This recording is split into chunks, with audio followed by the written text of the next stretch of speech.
aí, viu? Vamos esmorecer não, vamos ficar de pé. Então vamos lá, com muita alegria, né? Vamos dar início ao estudo na Casa de Milanês. Então, vocês sabem qual que vai ser o estudo de hoje? Não? Nós vamos falar hoje aqui da Casa de Milanês, da TIM. Tá bom? Então, a gente vai dar o início fazendo a nossa prece.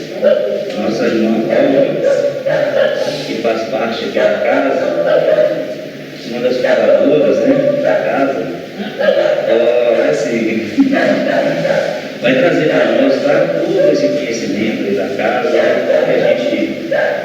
a gente tem esse entendimento, aonde nós estamos, né, onde nós temos que buscar as energias, né, buscar a compreensão.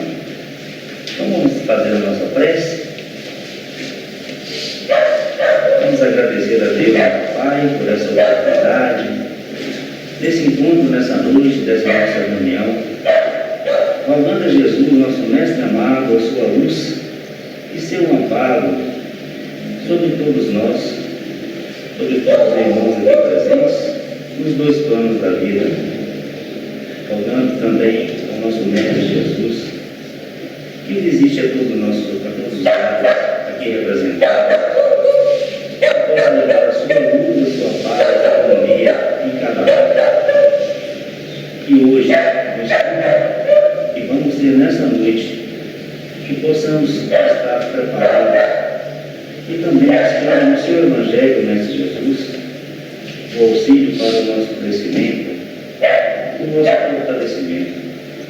Hoje o estudo será sobre a Casa de Milanês, o nosso futuro, que possamos compreender esse trabalho de confraternização, de paz e alegria. Que assim seja. Então vamos convidar a Olga a fazer esse entendimento para nós.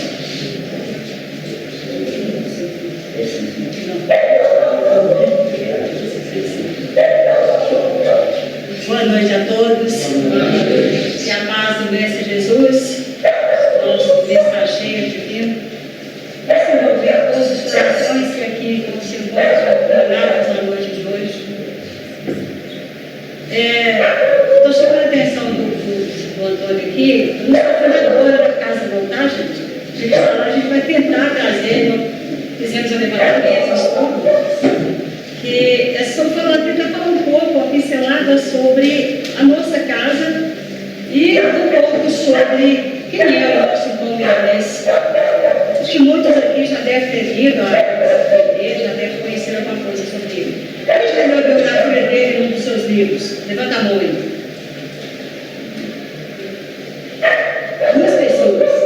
Então fica aí. Eu vou apresentar 2 livros que trazem a biografia dele. Os outros da fala e iniciação de viagem astral, que é esse que a gente vai conhecer. Então, o pessoal tem maneira de falar que eu sou uma das fundadoras. Eu vou deixar claro aqui não. Tá? A fundadora da casa é a nossa irmã Maria Aparecida de Oliveira, que hoje mora na cidade no sítio de Piracema. Tá? Ela não está próxima da gente aqui. E tocou para a gente trazer um pouco de como começou os trabalhos aqui na casa. Como é que foi o início, esse pontapé inicial? Primeiro eu gostaria de falar um pouco como que eu cheguei até aqui. Eu iniciei a doutrina a convite de uma amiga na casa, na fraternidade Irmã Sheila, na rua Aquiles Lobo Floresta, 152, que funcionou Centro Oriente. E lá, eu participava meus filhos da evangelização dominical, eram todos os domingos da manhã, eu levava meus filhos, e o seu Geraldo, me parece que ele ainda estava vivo, se tiver, está com mais de 90 anos, uma pessoa confiável, ele inclusive é um dos que escreveu o hino do Bezerra. Quem conhece, quem escreveu Bezerra de Menezes foi ele, letra e música. Olhar tão compassível, um sorriso animador, Quem não conhece essa música? Acho que todos que estão na doutrina conhecem, né? Aí São Geraldo, ele tocava e cantava para as crianças e para os pais, às vezes ministra, no final da reunião. E de repente ele virou um dia lá e falou assim: gente, que tal a gente formar um coral um coral de paz aqui na evangelização? Aí eu, muito pretensiosa, fui a primeira a levantar a mão. Que eu gostaria de fazer parte. E aí surgiu o coral Sebastião Laslo, primeiro foi o coral de pais e amigos. E aí ele falou: não, nós precisamos de um nome do coral. É o coral Sebastião Laslo, que existe até hoje lá no Grupo Cheio. Como a gente era um grupo muito incipiente, sem conhecimento nenhum, e ainda, né, permanecemos ainda com essa necessidade de buscar conhecimento, ele fazia parte também do coral do Glaucus, e lá ele convidou integrantes para nos auxiliar na formação desse coral do Cheio. O coral Cheio mesmo já existe desde a fundação da casa, é o coral antigo. Então chega o Sebastião Laslo surgiu depois. E duas pessoas aceitaram o convite, e uma delas foi a Maria Aparecida, mais conhecida por nós como Cida. Ela foi ingressar junto conosco na voz de contralto. E na conversa, no intervalo, a gente conversando, ela falou que morava em Vila Horato. Eu falei: então nós somos vizinhos, né, que eu moro próximo. E no final a gente deu carona. Eu falei: onde você mora? Eu moro no Bucanvi, 910. Pedimos carona para ela e tal. E durante o trajeto a gente veio conversando. Ela me falou: olha, nós recebemos o convite da ex-comunidade para abrir um grupo, uma fraternidade na região do Eldorado, ali em Otávio. E você quer ir lá participar conosco? Mais curiosidade, eu queria saber como é que funcionava essa questão da fundação de uma fraternidade. A gente veio. Ela falou assim: no próximo sábado acontecia essas reuniões aos sábados. Ela falou: no próximo sábado será a nossa quarta reunião. E foi assim que nós começamos. Na sala da casa dela, acho que esse prédio aqui, do 910, era a casa dela. Então as primeiras reuniões aconteceram assim, na sala da casa dela. Eram poucos integrantes, me parece que a gente tentou achar a ata de fundação, mas nós não encontramos. Devido às reformas, ela está em algum lugar da casa, ela tem que dar que é o registro de fundação da casa. Ela pegou e falou, ela nem funcionava dessa forma. Aí, eram mais ou menos, acho que 6 pessoas que participavam desse. E um deles era Aparecida e uma outra pessoa, ela do Glaucus, que eu não sei o nome, não lembro, os integrantes. E ela narrou, então, que várias vezes foi levada ao plano espiritual, mas que nem sempre se lembrava de forma clara o que acontecia, o que lhe era falado. Ela tinha várias lembranças, mas eu acho que de uma certa forma é uma fuga, que é uma responsabilidade muito grande, né, gente? Criamos e convenhamos. Uma tarefa de você fundar uma fraternidade com o objetivo de divulgar o Evangelho de Jesus para as pessoas. E aí nós abrimos aqui um parêntese para clarear um pouco sobre o questionamento que muitos fazem. Por que fundar grupos espíritas? A gente sabe que começou com Kardec, né, em Paris. Era necessário isso acontecer. O Haroldo ele fala o seguinte: um seminário que ele fez, uma palestra sobre o livro de Paulo Estevam, narrando sobre a comprovação clara sobre a comunicabilidade dos espíritos, sobre a imortalidade da alma, porque a doutrina espírita é o cristianismo redivivo, que as propostas de trabalho da doutrina está em perfeita sintonia com o trabalho inicial dos apóstolos. Então, o que os apóstolos fez lá atrás, logo depois da crucificação de Jesus, foi a divulgação do Evangelho. Muitos saíram em duplas, né? E iam nas cidades e fundaram as igrejas para a divulgação dessa nova era, desses novos ensinos trazidos por Jesus. Aos 22 de julho de 1991, a medianeira, mais uma vez, foi levada durante o sono físico diante da equipe espiritual, que iria usar suas faculdades mediúnicas para que ela pudesse reafirmar ou desistir dos compromissos assumidos no plano pré-reencarnatório. Quer dizer, gente, esses compromissos eles são assumidos pelo Espírito antes dele reencarnar. Todo mundo aqui compreende sobre a reencarnação? É a volta do Espírito para novas vivências, novos aprendizados na matéria, que a gente só vai evidenciar, só vai experienciar se estamos realmente expostos à mudança através das idas e vindas do Espírito na matéria, quantas vezes as matérias mudam, né? Exceto o Espírito é o mesmo. Então, aos 22 de julho de 1991, a medianeira, mais uma vez, foi levada durante o sono físico diante da equipe para reassumir esse plano. A mesma em lágrimas, no misto de tristeza, por saber-se imatura, mas também lágrimas de alegria, pelo reencontro com irmãos tão amoráveis que, desde encarnações anteriores, não a deixaram desamparada. Foi então que se reafirmou, disposta a recomeçar o trabalho. Ela disse que não lembrava, são narrações dela, tá, gente? De uma forma precisa, não era assim muito claro para ela. Quer dizer, durante o sono físico, a pessoa tem e assume e fala, não, eu estou aqui, vou fazer e tal.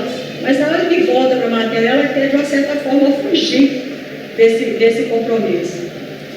Em 28 de setembro de 1991, durante o culto do Evangelho, o qual era realizado às quartas-feiras, e em um desses cultos, ela ouviu uma risada forte e alguém lhe dizendo que reunisse alguns companheiros que era chegada a hora. Ela pensou que era algum vizinho e desconsiderou. Na quarta-feira seguinte, aconteceu novamente. Eis que a risada se repete, né?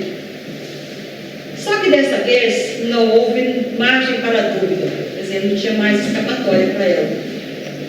Além do que o Espírito se identificou, José Grosso, nosso querido e amado José Grosso, que está pelo Brasil afora em todas as casas espíritas, com a sua risada forte, com a sua palavra.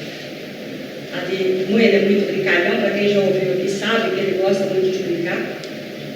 Ele, na última encarnação dele, só um parênteses rápido aqui, tá, gente, para quem não ouviu ainda, ele era nordestino. E ele, querendo ajudar o seu próximo, ele ingressou no bando de Lampião com o objetivo de ajudar as pessoas, para despertá-las, acordá-las para onde o Lampião iria, vamos dizer assim. E aí o Lampião descobre e pede para furar os dois olhos dele e soltou ele no meio da cartilha. Tanto que vocês consultarem na internet, vocês vão ver a foto dele com um dos olhos, apesar de que já tem pessoas que têm evidência que já viu ele na roupagem de um alemão também. Já não mais naquela roupagem do nordestino com os olhos furados. E assim ele desencarnou, porque ele ia, vamos dizer assim, preparava as pessoas, olha, eu nunca vi, então se preparem, né? E aí ele foi delatado, né, como traidor do Lampião. Isso aqui é só para vocês entenderem um pouco quem é José Grosso, para quem ainda não ouviu, sabia alguma coisa sobre ele. O qual era conhecido dela através do médium Enio. O Enio fazia parte do Cheira, deve ter uns 3 ou 4 anos que ele se encarnou, fazia parte lá do grupo Lápis. Após o susto, nossa irmã fixou a mensagem e não se fez divulgada. Lembramos aqui da passagem do Evangelho de Mateus 26, 41.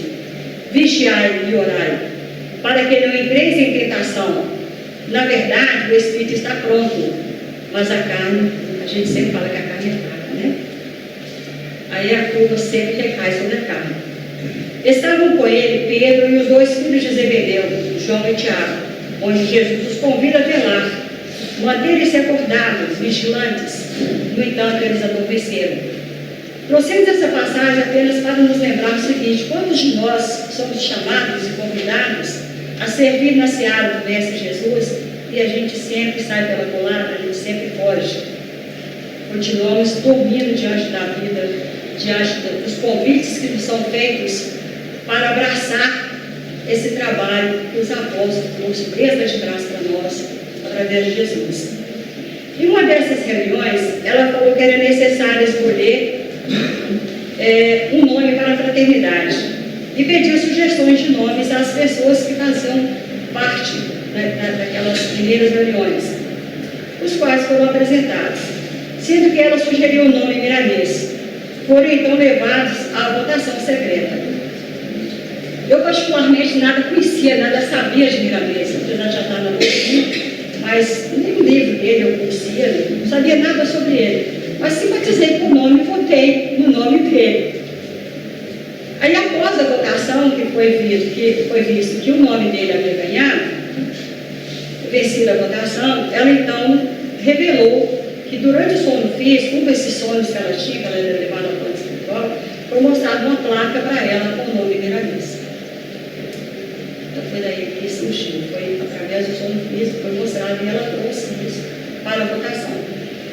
Sem sugestionar ninguém. Isso foi após a votação que isso foi bem claro.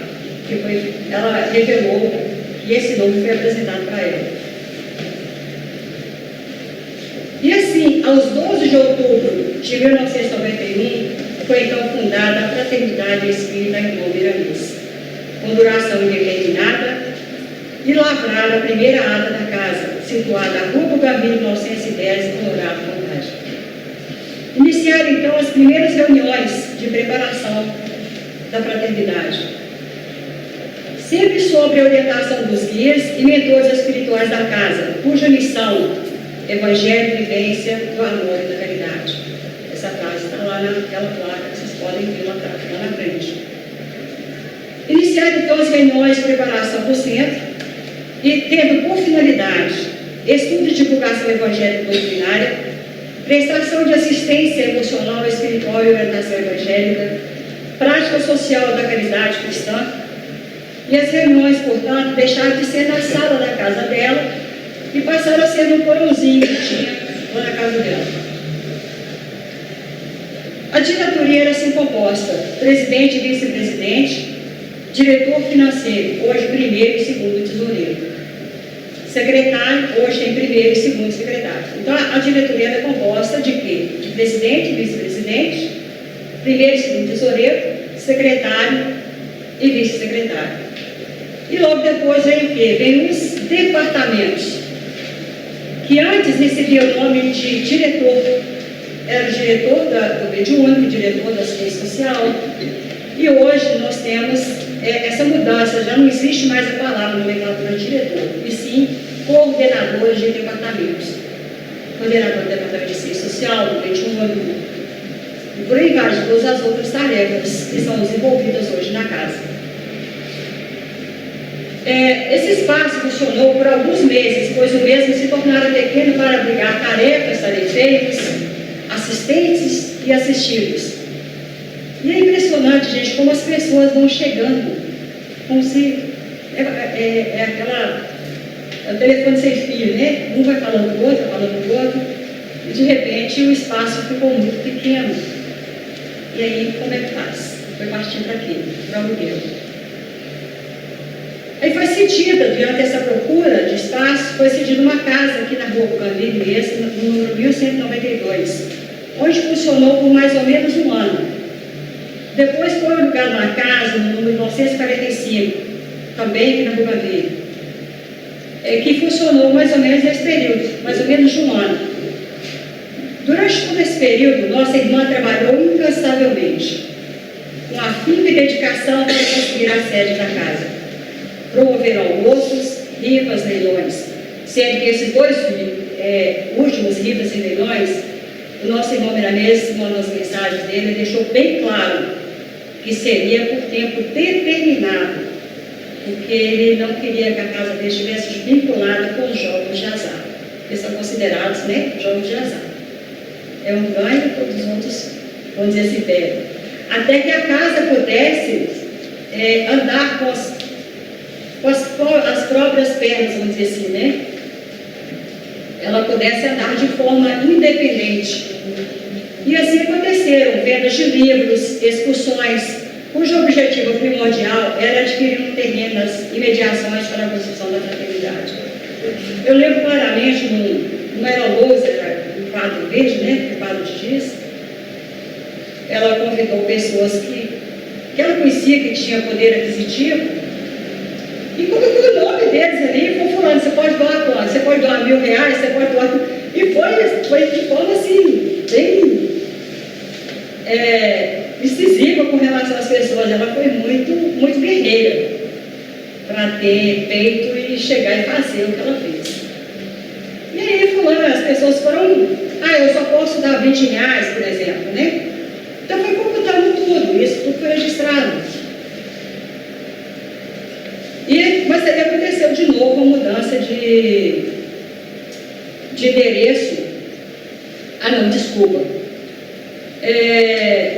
De novo mudança de endereço, dessa vez para o número 1250, houve então a aquisição de um terreno no Dourado. Mas no mesmo era pequeno para atender os projetos, planos idealizados pela nossa irmã. O organograma era bem extenso. Tinha um colégio perto da passarela, perto da Davi Sarnoff. O terreno era mais ou menos aquelas imediações ali. Mas ele não atendia às expectativas, o que ela sonhava, o que ela almejava, que era chegar para ela, para a fraternidade que ficou Miramês. E ela conseguiu a doação de 4 terrenos no bairro Santa Inês, só que em Belo Horizonte, né? E o objetivo, o que era? Era ser aqui em Contagem. Com este patrimônio, mais as arrecadações dos trabalhos e doações, nossa irmã conseguiu trocá-las por 2 lotes. Quais são esses 2 lotes, vocês sabem? Esses aqui. São esses aqui. O Hugo Gabriel 2003, que funciona até hoje a nossa sede. Né? E no dia 1º de maio de 1996 foi então realizada a primeira reunião em nossa sede. Engraçado que eu lembro como se fosse hoje. Meu menino era vizinho, hoje está com 39 anos.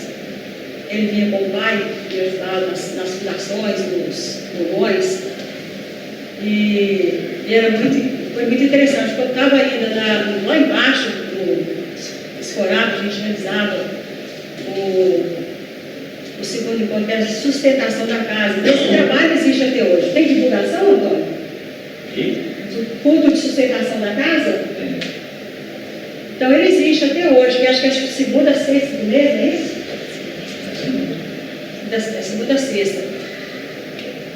E numa dessas foi pingando água na gente lá, e a gente lá fazendo o primeiro culto de sustentação da casa, com escoramentos e tudo mais na laje. Né?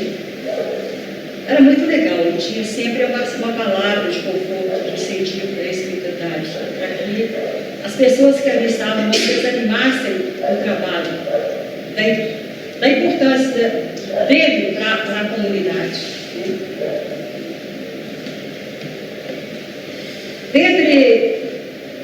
No dia 1º de maio de 1995 foi realizada a primeira reunião em nossa sede. Durante esses anos, várias atividades vêm sendo realizadas. Se tiver algum coordenador de reunião aqui e eu esqueci algum nome, por favor, me perdoe, tá? Dentre elas, reuniões públicas, como as que acontecem toda segunda, quarta e domingo pela manhã, passes, distribuição de cestas, reuniões de estudo. Hoje é o EJA, o Estudo Sistematizado da Doutrina Espírita, que acontece aos sábados. Me parece que não sei se é 17 ou 17h30 que começa. A mocidade, a organização infanto-juvenil, biblioteca, livraria, sala de costura, ela funciona mais com confecção de enxovalzinho para bebê. Esses enxovalzinhos são doados. Tem um parceiro muito forte aí com a gente, que é a Tecelagem São Geraldo, que ela faz doações de tecido, e aí é possível fazer a confecção desses enxovalzinhos. E o restante do material, às vezes, são doações que as pessoas fazem, doações espontâneas para comprar material para formar esse enxovalzinho. A gente tinha cultos desempregados, ao alfabetização de adultos, hoje essas reuniões não existem mais. Dependentes químicos, que funcionavam todo sábado pela manhã, hoje com o nome Reunião sobre Dependências e Renovação Moral, que acontece, eu não sei se depois da pandemia, se ela continua acontecendo nas quintas-feiras. Com livre acesso aos dependentes, mas que raramente permanecem. A campanha do Quilo e tantas outras, como separação de roupas, calçados, brinquedos, o departamento de eventos, que promove os eventos para arrecadação de verbas para a manutenção da casa. Durante esses 31 anos de existência, ela cresceu e vem crescendo, passando por modificações e reformas necessárias para estar de acordo com as leis civis. Palavra da nossa irmã Aparecida. Aquele que deseja ingressar na seara do Mestre Jesus não pode esquecer que esforço, boa vontade, disciplina, humildade, assiduidade, responsabilidade são fatores fundamentais nessa árdua tarefa. E nós acrescentamos, mas gratificante e renovadora aos que assim abraçam, tendo sempre em mente que jamais estamos sozinhos. O curso aluno chega por meio da instrução, do estudo, que é a filosofia, e por meio da experimentação, que adquirimos o discernimento, que é a ciência, e a libertação por meio da vivência, que é a lei normativa das leis de Deus, que é a conduta ético-moral, transformar-nos através do Evangelho, que é pão da vida e luz a clarear nossos caminhos, que é a religião, que nos liga com o Criador. E aí formando a trilogia, ciência, filosofia e religião. Então, a doutrina dos Espíritos é embasada nessa trilogia. E Kardec fez o trabalho dele muito fantástico, porque o trabalho de pesquisa que ele fez e que chegou até ele foi um trabalho bem adoroso, né? De posse desses conhecimentos e lembrando-se de que o conhecimento é a base que nos dá condições de adquirir experiência, maturidade, crescimento físico, moral e espiritual. De posse desses conhecimentos e baseando nas vivências passadas e presentes, o Espírito poderá edificar, através das reencarnações, o futuro, sua escalada interminável do vir a ser. Somos espíritos vivendo uma experiência humana, um pouco material. A divulgação e a vivência do Evangelho de Jesus é a nossa principal meta, é a principal meta da doutrina dos Espíritos. E aí nós trazemos aqui a parábola do jovem rico. Quem conhece essa parábola? Acho que todos já ouviram falar, não já? Guardem bem. Mas eu espero que, ao falar um pouquinho do Miramês, a gente chegue a falar. Essa passagem se encontra em Mateus 19, 16, 30, em Lucas e em Marcos. A gente vai se ater um pouco em Mateus. Na passagem de Mateus, não ainda até o 30, mas até o 24, que é o que nos importa para o momento. E eis que, aproximando-se dele, um jovem disse-lhe: Bom mestre, que farei para conseguir a vida eterna? E ele lhe disse: Por que me chamas bom? Bom é o Pai que está nos céus. Não há senão um só, que é Deus. Se queres, porém, entrar na vida, guardas os mandamentos. Disse-lhe ele.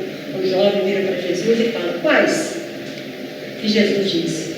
Então nós sabemos que são 10 mandamentos trazidos por Moisés. Desses 10 ele relata para o jovem 6. Ele traz para a memória dele 6 desses mandamentos. Não matarás, não cometerás adultério, não furtarás, não dirás falso testemunho. Honra teu pai e a tua mãe, e amarás o teu próximo como a ti mesmo. Aqui Jesus descreve ao jovem fala os 10 mandamentos, mas deixa para o final, quando ele fala amar o teu próximo como a ti mesmo. Ele deixa isso por último. Disse-lhe o jovem: Tudo isso tenho guardado desde a minha mocidade. O que me falta ainda? Quem pergunta tem resposta, né, gente? Ele não estava satisfeito com as primeiras colocações de Jesus, pois ele conhecia os mandamentos de cor, São Tiago. Ele conhecia o guarda-voz consigo. Disse-lhe Jesus: se queres ser perfeito, vai, vende tudo que tens e dá aos pobres, e terás um tesouro no reino do céu. Vem e segue-me. E o jovem, ouvindo essa palavra, retirou-se triste, porque possuía muitas propriedades. A palavra do jovem rico, ele era rico. Disse então Jesus aos seus discípulos, aí surgiu uma frase muito conhecida por nós, quando fala de Jesus: em verdade vos digo que é mais fácil passar um camelo pelo fundo de uma agulha do que entrar um rico no reino dos céus. Deixamos aqui registrados os versículos 16 a 30. Quando fala assim, é mais fácil um camelo passar no buraco de uma agulha do que um rico entrar no reino dos céus. Quem sabe aí, quem já viu, quem já leu, era uma passagem que existia em formato do fundo de uma agulha, que as pessoas passavam por ali. Então muita gente leva a pé da letra, que acha que é o buraco de uma agulha nisso, né? De passar a linha mesmo, mas não. E outros falam que era um cordão, um barbante, mas o que, assim, a informação mais precisa que a gente tem é essa, que era uma passagem que existia no formato que as pessoas passavam por ali.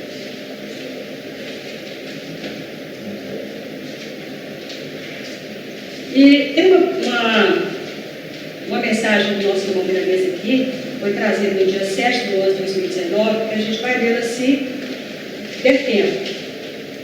Aqui nós temos a biografia do nosso irmão Milanês. Quem foi ele? Fernando Milanês de Oliveira. Ele era filho de um casal, ele era de origem nobre. A mãe dele era francesa e o pai português, mas ambos tinham origem nobre. Assim, em suas veias misturavam-se os sangue de duas nobrezas, aquecido pelo clima da Espanha, que era seu berço natal. Moço inteligente e estudioso, aprofundava-se na história dos povos e das nações. Deteve-se com interesse na descoberta das Américas, em cujo evento destacavam-se Cristóvão Colombo e Pedro Álvares Cabral. Apaixonaram-se ainda que sem conhecê-las fisicamente pelas terras de Santa Cruz. O que é a terra de Santa Cruz, gente? Terra de Santa Cruz. Brasil. Né? Nosso querido e amado Brasil. Tal o seu interesse por elas, que por várias vezes visualizava-se desembarcando em portos da terra que sentia ser abençoada. Tinha notícia dos silvícolas, habitantes dessa nação nova e da escravidão em desenvolvimento, imposta pelos estrangeiros, conquistadores e não aceita pelos primeiros que se revoltaram. Os índios, donos da terra, eles não aceitaram essa questão. Eles se revoltaram. Acompanhou interessadamente a implantação do trabalho escravo do homem da raça negra, trazida à força do continente africano, que por sua característica passiva aceitava o grilhão e o açoite, servindo aos interesses daqueles que evidentemente se apossaram das terras. A gente sabe, gente, que estava Ismael, que é o mentor espiritual do Brasil, ele sabe que essa miscigenação das raças, ela era necessária para o crescimento dessa nação, cujo objetivo é Brasil, coração do mundo, base do Evangelho. Quem leu, existe o livro, né? Brasil, coração do mundo, base do Evangelho. Leia, muito interessante. Tá? Colocava-se sempre em pensamento no meio do povo humilde, regozijando-se com a bravura dos índios, embora do fundo soubessem que acabariam dominados pelos estrangeiros, que dispunham dos meios para submeter-se. Aí entra aquela frase, né? O fraco acorda sempre e rebenta do lado mais fraco. Eles acabaram sendo também subjugados e submetidos aos trabalhos, mas não com a mesma humildade que nossos irmãos negros vindos da África. Contudo, nessa luta, onde os fracos pediam socorro aos homens de bem, os seus jamais ficariam em silêncio nem deixariam sem resposta os clamores dos oprimidos, apesar do karma coletivo dos povos e nações. Fernando era íntimo do rei Felipe IV, rei da Espanha, que conhecia seus princípios de integridade. O rei Felipe conhecia a integridade do Miramês e os dotes de elevada moral de que era portador. Para o rei, Fernando tinha algumas deficiências que necessitavam ser corrigidas. Era avesso às guerras, repudiava a violência e propugnava pelo direito dos povos e principalmente dos indivíduos. Como tinha planos relativos a ele, durante uma entrevista que ele considera em caráter íntimo, Felipe deu início à execução do seu plano, falando assim com ele de forma convincente: caro amigo, conheço teus dotes e te considero pessoa grata da família real, que conta com eles para defender seus interesses, bem como da nossa Espanha. Reconheço em ti predicados e valores que se aproximam da perfeição. Contudo, compete a mim, por quem és, encomendar-te que, junto com a virtude, deves cultivar a bravura e a tenacidade, o orgulho pela nossa nobreza e pela tradição e honra da Espanha, a luta pelas nossas posses do além-mar. Então, sempre querendo mais e mais. A ânsia do poder, a ganância. E aqui a gente deixa claro para a gente, nesse diálogo do rei Felipe com o Miramês, a ganância e pelo poder e de querer ganhar cada vez mais. A gente tem isso aí agora nessa guerra entre a Rússia e eu esqueci o nome agora, a Ucrânia. A ânsia pelo poder, sendo que tudo, né, fica para quê? E aí ele junta, na fala dele, ele fala assim com o Miramês: nossa nação tem a gloriosa destinação de dominar o mundo. Deus está conosco e Cristo a escolheu como seu trono para, através dela, reinar sobre tudo. Quantas guerras fratricidas, quantos vidas foram ceifadas em nome de Deus, em nome de Cristo.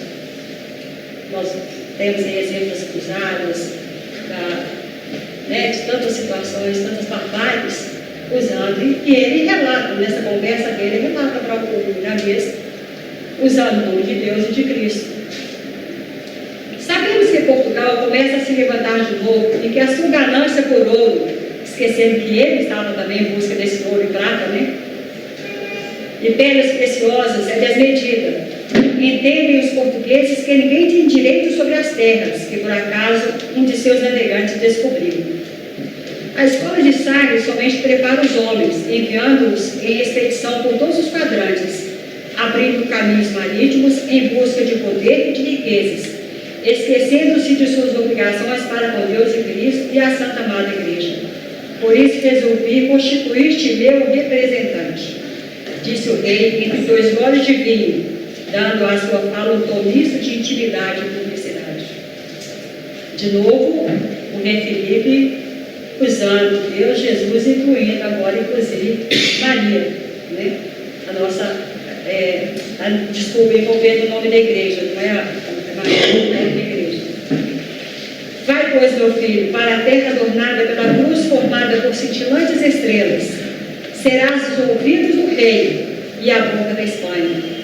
Serás dotado das instruções do que deverás fazer, bem como das credenciais que te darão poderes de chefe de Estado. Depois de tudo consumado, terás a tua glória. Serás imortalizado pela história e terás o reconhecimento de toda a Espanha. Em nome dela, eu te abençoo. Sorrindo, Felipe sorveu mais um gole do puro vinho, satisfeito consigo mesmo, pela maneira com que convencera Fernando. Ele achava, né, que tinha convencido, porque a primeira vez sabia da astúcia do rei Felipe e do que quais eram as reais pretensões do rei, né? Miramês tudo ouvia pacientemente, atento às intenções ocultas de Felipe, que ele bem identificava.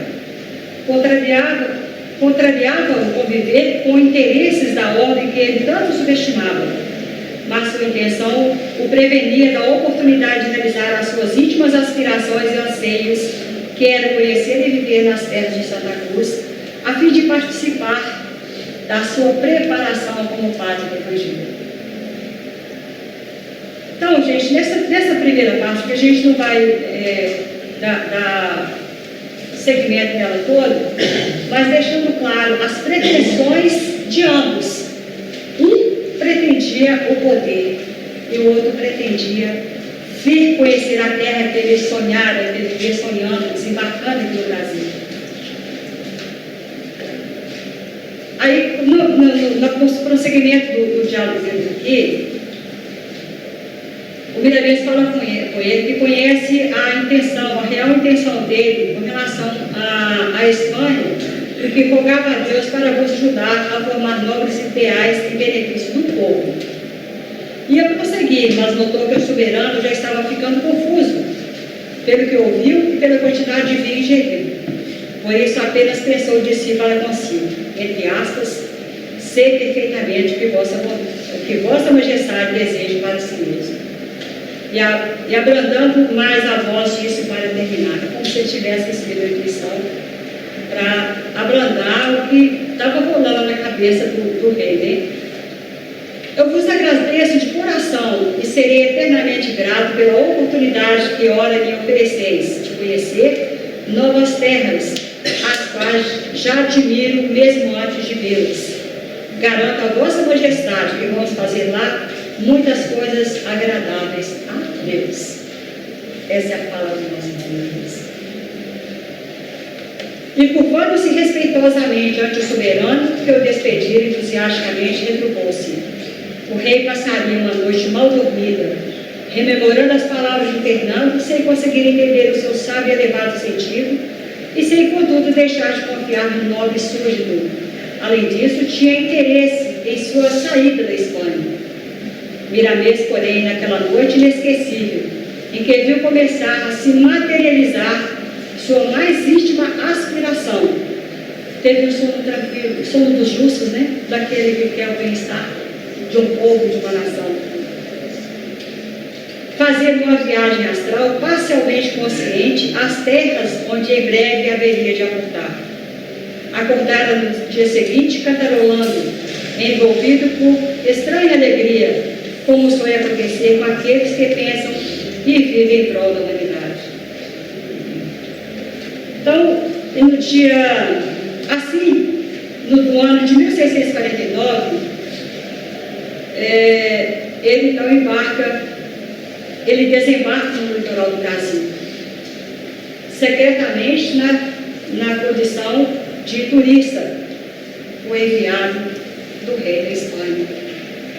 Era, então, mas esse enviado de Deus para as terras de Santa Cruz. Amável e convivente, dominando muitos idiomas, já no barco que o transportava para a praia, relacionara com os remadores escravos. Desceu Miramês pela primeira vez em corpo físico nas terras com as quais sempre sonhara, como que agindo segundo os ditames do coração, descalçou as botas e pisou a terra, sentindo-a sob seus pés e como que se identificava com ela, recebendo-lhe o calor. Ao mesmo tempo, lágrimas que marejavam seus olhos caíam no solo generoso que as recebia, umedecendo-se com elas, ocorrendo desse modo uma permuta de valores, cujos resultados benéficos seriam constatados através dos tempos. E ao desembarcar, gente, aconteceu um fato notável, que vários índios que se encontravam na praia virem em seu encontro como que para recepcioná-lo uma entidade espiritual, que o feiticeiro da tribo exclamou.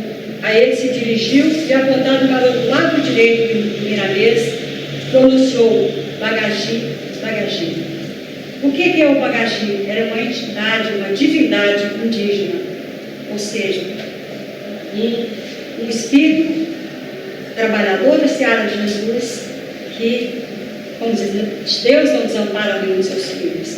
Assim como os ímpios são criaturas de Deus, são filhos de Deus também, eles também eram assistidos. E tinha junto com eles, que era visto por muitos desses pachás, esses feiticeiros da tribo, que tinha a oportunidade de visualizar essas entidades espirituais. Tida pelos estranhos como uma lenda que curava os enfermos através dos curandeiros das tribos. Era na realidade uma entidade espiritual que vinha ao lado de Fernando, ajudando-o a andar na areia onde seus pés deslizavam. Este logo sentiu-se cercado pelos novos amigos, que nele sentiam condições de proporcionar alívio aos sofrimentos e perseguições, porque vinham passando ante o domínio dos invasores estrangeiros. Porque nada mais eram que invasores para eles, né, gente? A cabeça deles era invasores. Assim, os portugueses da portada aqui, quer dizer, eles não foram amáveis, que se tivesse tratado com amabilidade, com respeito aos donos da terra, talvez a situação fosse bem outra. Desculpa, eu estou falando já.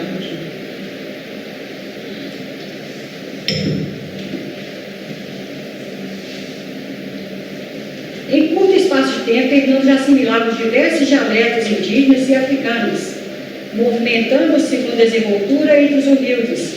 O clima da região influiu em seus traços e poucos conseguiam distingui-lo do povo da região. Em 1653, desceu do Maranhão, onde se encontrava Fernando, o temido político e pregador Padre Antônio Vieira, representante de Roma e de Portugal, que em seus famosos sermões acionava forças desconhecidas e dominava com facilidade aqueles que o ouviam. Era esse homem que Felipe IV, rei da Espanha, temia que retornasse ao Brasil. E ele esperava que Miramês desse todas essas informações para ele. Mas em cumprimento da missão que estava incumbido, Fernando comunicava ao seu soberano os acontecimentos que poderiam ser benéficos ao Brasil, emitindo notícias que poderiam prejudicar os povos que nele já lançavam raízes. Então, omitiu dele a chegada do padre Antônio Vieira. Ele não deu essa informação que era esperada pelo rei Felipe. Com o passar do tempo, foi o positivo do progresso, tudo foi mudando, e assim acontecia com os conceitos e interesses. Isso agradava sobremodo ao nosso personagem, que já tinha os índios e os escravos da sua própria família. Certa noite, quando contemplava as estrelas, sobreveio-lhe forte lembrança da pátria distante, onde dispunha de inúmeros e valiosos bens, em propriedades e terras abundantes. Enquanto meditava se deveria regressar à Espanha, sentiu uma voz suave, como se nascesse dentro de sua consciência, recomendando-lhe. Então, naquele momento de êxtase, ele ouviu uma voz suave que lhe dizia: vai, vende todos os teus bens, distribui-os entre os pobres e terás um tesouro no céu. Depois vem e segue-me. Quem é que ouviu lá na época de Jesus essa frase? Alguém fala aí quem foi? O João Parábola do Jovenil. Não foi esse que Jesus disse para o Jovenil lá atrás? E aí Miramês ouviu essa voz. Surpreso, sentia que aquela voz era sua conhecida. Mas de onde? De onde ele conhecia aquela frase? Parecia-lhe que já escutara antes. Mas quando? Onde? Achava-se perdido no oceano dos séculos. Contudo, a voz fez-se ouvir novamente. Fernando, podes vender todas as suas posses na Espanha e distribuir o dinheiro entre os necessitados de tua pátria. Não a pátria que te abraçava, mas a Espanha. Os daqui, necessitando passar pelos processos renovadores, precisam mais da tua riqueza mental, do resultado de tuas mãos operosas, do tesouro armazenado em teu coração e da sua presença confortadora. Ele então vai e escreve uma carta a um amigo dele. Passa uma procuração e escreve uma carta pedindo para esse amigo vender todos os bens dele e distribuir na Península Ibérica com os necessitados, com aqueles que careciam de ser ajudados, auxiliados. Ele não chegou a ficar sabendo o que foi feito de suas riquezas materiais, porém passou a viver em estado de consciência tranquila, única riqueza que acompanha seus portadores, eternidade afora. Após aquelas providências, sua vida em muito mudou. Aquele homem culto e fascinante foi descoberto pelos catequizadores entre os índios e os escravos africanos, como pastor de 2 rebanhos. Alguns índios e negros não se davam bem, hostilizando-se mutuamente. Trabalhando arduamente pela aproximação e convivência entre essas 2 raças, ele, em pouco tempo, viu seus esforços coroados e desse apaziguamento entre os índios e os escravos. E eles passaram, então, a festejar as suas crenças, os índios na sua e os negros na sua, passavam, fizeram, então, esse laço de amizade entre essas 2 raças, ligadas pela dor, pelo sofrimento. Miramês, então, passou a frequentar o grupo de catequizadores, por encontrar ali um campo propício à prática dos seus ideais. Como resultado do seu trabalho e esforço conjunto, mais tarde foi promulgada, em 1680, a Lei de Proteção dos Índios. Antes de terminar esse relato, procurando mostrar como ocorreu a chegada de Miramês no Brasil e sua participação junto aos espíritos, simples sofredores, que prepararam um campo que favorecia a implantação do Evangelho nas terras do Cruzeiro, queremos relatar um fato ocorrido com ele em um pequeno arraial destinado a receber os velhos escravos, onde passavam os últimos dias de suas vidas. Junto com jovens escravos, que vez por outra recebiam permissão de seus senhores para visitar os seus pais e avós, Miramês certa manhã buscou os casebres para rever seus tutelados, levando-lhes o conforto de sua palavra fraterna e confortadora. Todos o tinham como o Pai Branco.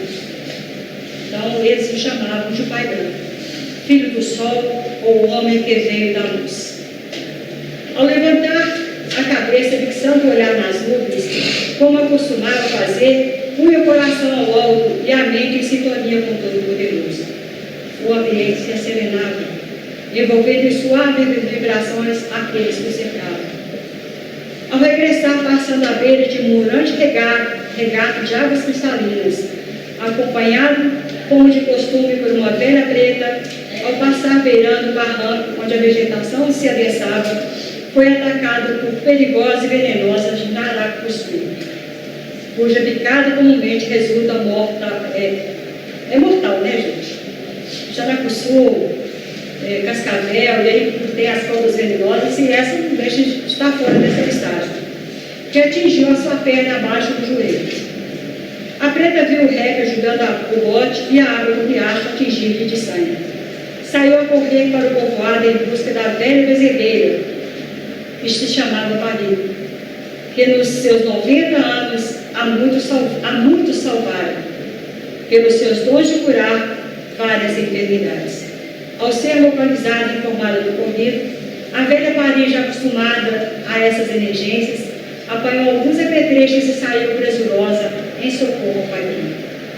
Mas Miramês, já com muitas experiências de vida entre índios e negros, também tomaram seus cuidados, lembrando-se de um cordão com vários nós intercalados que carregava em seu bornal, tomou-o e com ele amarrou a perna ofendida na altura do joelho, impedindo a circulação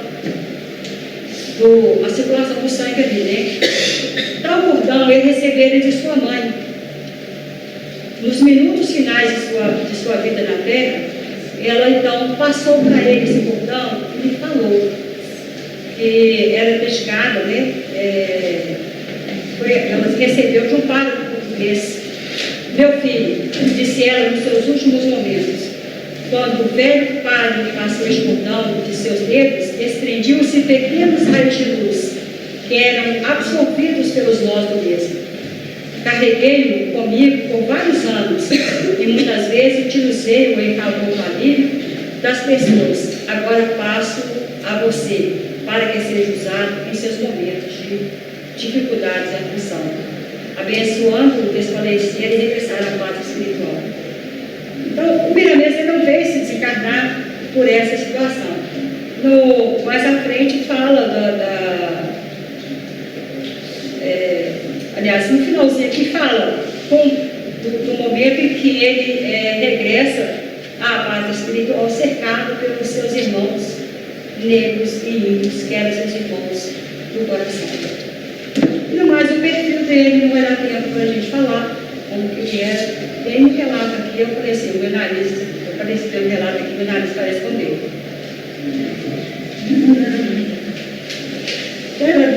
Tem uma foto de um quadro que a pessoa fez dele aqui, né? Tem fotos dele, tinha os cabelos longos, de cor dourado, né? Sempre eu trazia ele amarrado para trás. Então, aqui no livro fala desse perfil dele que a gente vai aderindo a vocês. Eu gostaria de trazer, não essa mensagem, mas a que ele trouxe semana passada para nós, para comemorar os 31 anos da casa. Foi na quarta-feira, 12 de outubro, que foi exatamente o dia do aniversário da casa. Queridos irmãos, filhos do nosso coração, Jesus nos abençoe e continue a nos sustentar nos dois campos de trabalho. Quanta alegria e quanta gratidão neste dia em que se comemora, neste plano, o fechamento de mais um ciclo.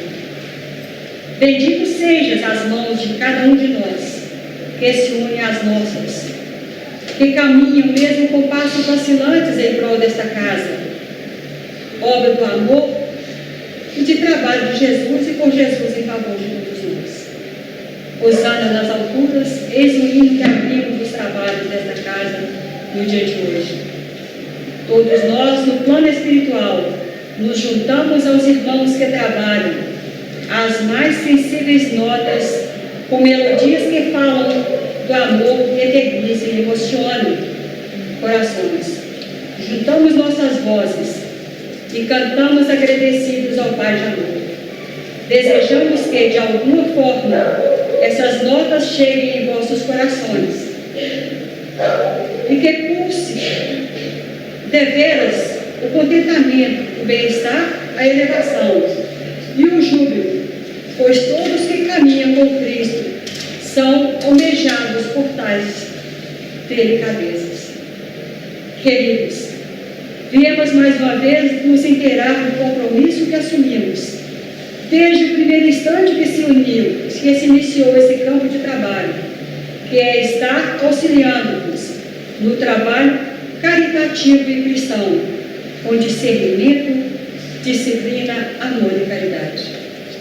Continuaremos então para mais trabalho, aproveitando as oportunidades que o alto nos oferecerá.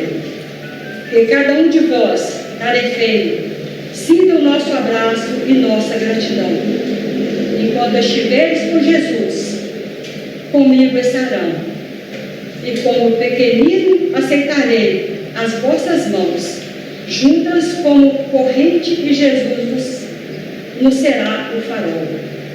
Que a Mãe Santíssima nos envolva a todos com o seu maternal amor e que possamos todos nós nos sentirmos como crianças em seu colo divino. Abraço e paz do irmão menor, Miramês. Ele sempre fecha as suas mensagens dessa forma. Do irmão menor, Miramês. E eu gostaria de pedir licença para trazer, vocês me perdoem a voz, mas gostaria de tentar cantar o hino em homenagem ao nosso irmão.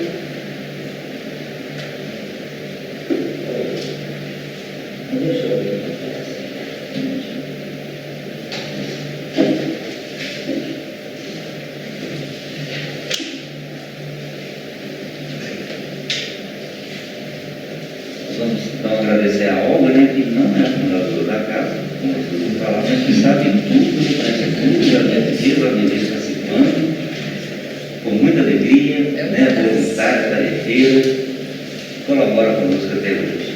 Pessoal, só um recadinho aqui da biblioteca, eles estão pedindo, solicitando, né, quem tiver interesse de pegar livros na biblioteca, que possa fazer a sua inscrição, né, levando um documento de identidade e um comprovante de endereço. Tá? E também está com CDs e DVDs espíritas para doação. Quem tiver interesse, é só ir na biblioteca e solicitar. Tá bom? temos também Feira dos Livros Usados. Esses livros estão a preços promocionais de R$4 a R$12. Pagamento em espécie, cartão de crédito ou Pix. O atendimento é sempre após as reuniões. Então, nós vamos então finalizar, né, como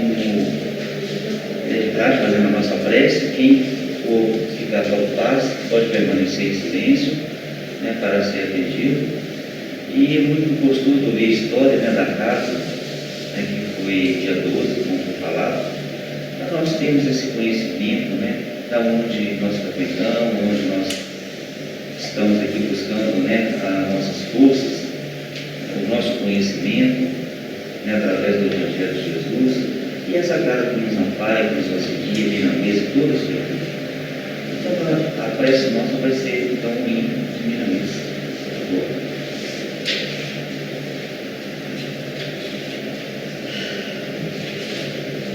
No exercício do Evangelho,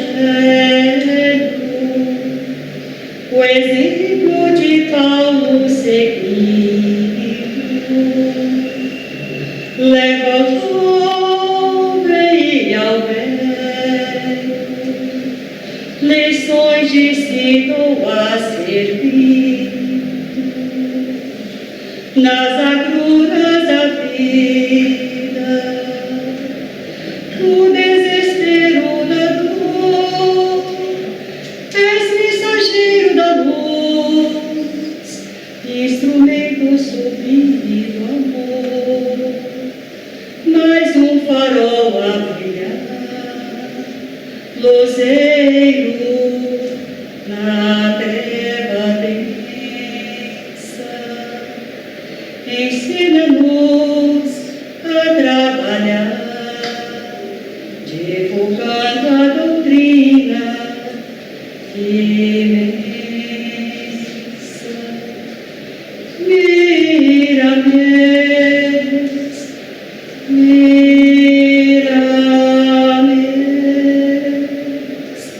Meu nosso querido irmão, continue nessa trilha junto conosco, nessa caminhada, nos envolvendo com a sua sublime ternura, com o seu amor envolvente, dando-nos a oportunidade de amor e vivência do Evangelho de Jesus, enquanto estamos experienciando aqui na matéria essa oportunidade bendita da reencarnação. Que a tua paz, Mestre Jesus, de toda a equipe trabalhadora desta casa, continue nos envolvendo, nos abraçando com o amor que emana de todos nós. E assim seja.